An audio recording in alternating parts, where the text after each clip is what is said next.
Praise the Lord. ஆண்டவராகிய இயேசு கிறிஸ்துவின் நாமத்தில் உங்கள் அனைவருக்கும் அன்பின் வாழ்த்துக்கள். இன்றைய நாளிலும் ஆண்டவர் நமக்கு கற்றுக் கொடுக்க விரும்புகிற தலைப்பு சோதிக்கப்படுதல். அவர் சோதிக்கப்பட்டு எப்படி அந்த சோதனைகளை மேற்கொண்டார் என்று நமக்கு கற்றுக் கொடுத்திருக்கிறார். ஆண்டவர் இடைப்படுகிற வார்த்தை மத்தேயு 4:1. அப்பொழுது இயேசு பிசாசினால் சோதிக்கப்படுவதற்கு ஆவியானவராலே வனாந்திரத்திற்கு கொண்டு போகப்பட்டார். ஆமென்.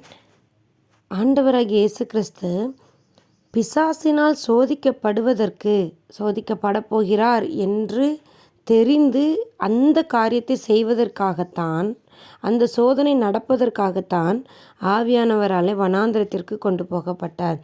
ஆவியானவர் அதை அனுமதிக்கிறார். ஆண்டவராகிய இயேசு கிறிஸ்து சோதிக்கப்படுவதை ஆவியானவர் அனுமதிக்கிறார். இந்த சம்பவம் நம்ம எல்லாருக்குமே நன்றாக தெரிஞ்ச ஒரு சம்பவம் தான். 40 நாள் ஆண்டவர் வனாந்திரத்தில் இரவும் பகலும் உபவாசம் இருந்தாங்க. அப்போது பிசாசு ஆண்டவரிடத்தில் ஒவ்வொரு காரியத்தையாக குறித்து அவர் பசியாக இருப்பதை அறிந்து இந்த கல்லுகள் அப்பமாகும்படி செய்யுங்க அப்படின்னு சொல்கிறான். அப்போ ஆண்டவர் அவன்கிட்ட பேசுகிற வார்த்தை, உன் தேவனாகிய கர்த்தரை பரீட்சை பாராதிருப்பாயாக அப்படின்னு சொல்கிறாரு. அடுத்து அவன்கிட்ட சொல்லும்போது, மனுஷன் அப்பத்தினாலே மாத்திரமல்ல தேவனுடைய வாயிலிருந்து புறப்படுகிற ஒவ்வொரு வார்த்தையினாலும் பிழைப்பான் என்று சொல்லி பிசாசானவனை ஒவ்வொரு முறையும் ஆண்டவர் வசனத்தினால் மேற்கொள்கிறார். அன்பான தேவனுடைய பிள்ளைகளே, பிசாசை ஆண்டவர் மேற்கொண்டார். எதன் மூலமாக? வசனத்தின் மூலமாக. நம்மையும் கூட ஆண்டவர் இந்த நாளிலும் ஒரு சில காரியங்களை அனுமதிக்கலாம். நம்முடைய வாழ்க்கையிலும் சோதனைகளை ஆண்டவர் அனுமதிக்கலாம். ஒரு பொறுமை நமக்கு தரணும் அப்படின்னு சொன்னால் எப்பேற்பட்ட சூழ்நிலை ஆண்டவர் நமக்கு அனுமதிப்பார் தெரியுமா? கடினமான சூழ்நிலைகள், நமக்கு அதிகமாக கோபம் ஏற்படுத்தக்கூடிய சூழ்நிலைகளில் நம்மளை கொண்டு விட்டு, அந்த சூழ்நிலைகளின் மத்தியில் நம்ம கடந்து வரும்போது பழக்குவிக்கப்பட்டு அதை மேற்கொண்டு நம்ம வெளியே வரும்போது பொறுமையுள்ளவர்களாய் கடந்து வருவோம். பொறுமையை நமக்கு தரணும்னு ஆண்டவர் அப்படி தான் தருவார். இதே போல் விசுவாசத்தில் நம்ம நிலைத்திருக்கிறோமான்னு சொல்லி ஆண்டவர் நமக்கு நம்மளை பரீட்சை பார்க்கும்போது நம்ம கேட்கிற காரியங்களை சிலர் அதிகமாக உடனே கொடுத்துருப்பாங்க. சந்தோஷமாக வாங்கியிருப்போம், சந்தோஷப்பட்டிருப்போம், ஆண்டவரை துதிச்சிருப்போம், பாடியிருப்போம், அவ்வளோ தூரத்துக்கு ஆண்டவருக்கு சாட்சியாக இருந்திருப்போம். ஆனால் ஒரு சில காலத்தில் ஆண்டவர் நம்ம ஜெபத்துக்கு பதிலை டிலே பண்ணும்போது நம்ம விசுவாசத்தில் நிலச்சி இருக்கிறோமான்னு ஆண்டவர் நம்மளை சோதிப்பார்.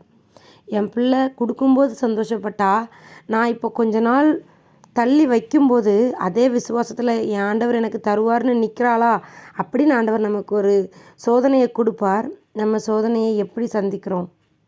ஆண்டவர் தருவாருன்னு சொல்லி விசுவாசிக்கிறோமா? இப்படி தான் இனிமேல் எனக்கு எதுவுமே இல்லைன்னு சொல்லி ஆண்டவர் விட்டு விலகி போகிறோமா? அன்பான தேவனுடைய பிள்ளைகளே, ஒருவேளை நம்முடைய வாழ்க்கையிலும் நம்மளும் அதிக நேரத்தில் சோதனைகளுக்குள்ளாக கடந்து வரலாம். அந்த சோதனைகளை எல்லாவற்றையும் ஆண்டவருடைய வசனத்தின் மூலமாக நம்ம என்ன செய்யணும்? மேற்கொள்ளணும். ஒருவேளை நம்மளுக்கு இப்போது குறிக்கப்பட்ட காரியங்கள் தள்ளி போயிட்டே இருக்கும்போது நம்ம சோர்ந்து போயிடுவோம். அது இயல்பு தான், சோர்ந்து போயிடுவோம். அப்போது இந்த வசனம் தான் நம்மை பலப்படுத்தும். விசுவாசத்தினாலே நீதிமான் பிழைப்பான். பிசாசு நம்மக்கிட்ட சொல்லிகிட்டே இருப்பான், பத்தியா நீ கேட்ட உனக்கு கிடைக்கல, பத்தியா உன்னை ஏசப்பா மறந்துட்டாங்க. நம்ம மன்னிக்கப்பட்டு மறக்கப்பட்ட பாவங்கள் எல்லாவற்றையும் நினைவுக்கு கொண்டு வருவான். நீ அன்னைக்கு அதை செஞ்சிடலாம், இதை செஞ்சிடலாம், அதனால உனக்கு இன்றைக்கி இது கிடைக்கல, உன்னை ஆசீர்வதிக்கலைன்னு சொல்லி நம்மளை ஆண்டவரை விட்டு எந்த அளவுக்கு தூரமாக எடுத்துகிட்டு போக முடியுமோ அந்த வேலைகளை எல்லாவற்றையும் செய்வான். அப்போ நம்ம அவன்கிட்ட என்ன இதை வச்சு பேசணும்? வசனத்தை வச்சு தான் பேசணும். பாவம் செய்கிறவன் சாவான்னு இருக்குது, உன்னோட வாழ்க்கை இதோடு முடிஞ்சிட்டு நம்மகிட்ட பேசுவான். அப்போ நம்ம வசனத்தை கொண்டு நம்ம பிசாசுக்கிட்ட பேசணும். என் பாவத்தை நான் ஆண்டவரிடத்துல அறிக்கையிட்டு மன்னிப்பு கேட்டுட்டேன், உன் பாவங்களை எடுத்து போட்டுட்டேன், நினையாதிருப்பேன்னு சொல்லியிருக்காருன்னு சொல்லி வசனத்தின் மூலமாக நம்ம அவனை மேற்கொள்ளணும். அதுக்கு நமக்கு வசனம் தெரிஞ்சிருக்கணும். விசுவாசத்தில் நிற்கும்போது நான் ஆண்டவர்கிட்ட கேட்டிருக்கேன், எனக்கு தருவாருன்னு சொல்லி தேவனால் எல்லாம் கூடும்னு வசனம் இருக்குது அப்படின்னு சொல்லி ஒவ்வொரு வசனத்தையும் நம்ம அறிக்கை செஞ்சு பிசாசு நமக்கு சொல்லுகிற எல்லா காரியத்தையும் மேற்கொள்கிறதுக்கு நம்ம வசனத்தை என்ன செய்யணும்? பயன்படுத்தணும். ஆண்டவர் அப்படி தான் பயன்படுத்தினார். அவருடைய பிள்ளைகளும் நம்ம அப்படி தான் இருக்கணும்னு சொல்லி ஆண்டவர் விருப்பப்படுகிறார். அதனால் வசனத்தை நல்லா தியானிங்க, வசனத்தை நல்லா உட்கொள்ளுங்க. ஆண்டவரை போல அவர் வெற்றி சிறந்தது போல நாமும் நம்முடைய சோதனைகள் எல்லாவற்றிலும் வெற்றி சிறந்து ஆண்டவரிடத்திலிருந்து வருகிற எல்லா ஆசீர்வாதங்களையும் பெற்றுக்கொள்வோம். அதே போல் அவர் வாழ்ந்த வாழ்க்கை நாமும் வாழ பிரயாசப்படுவோம். God bless you.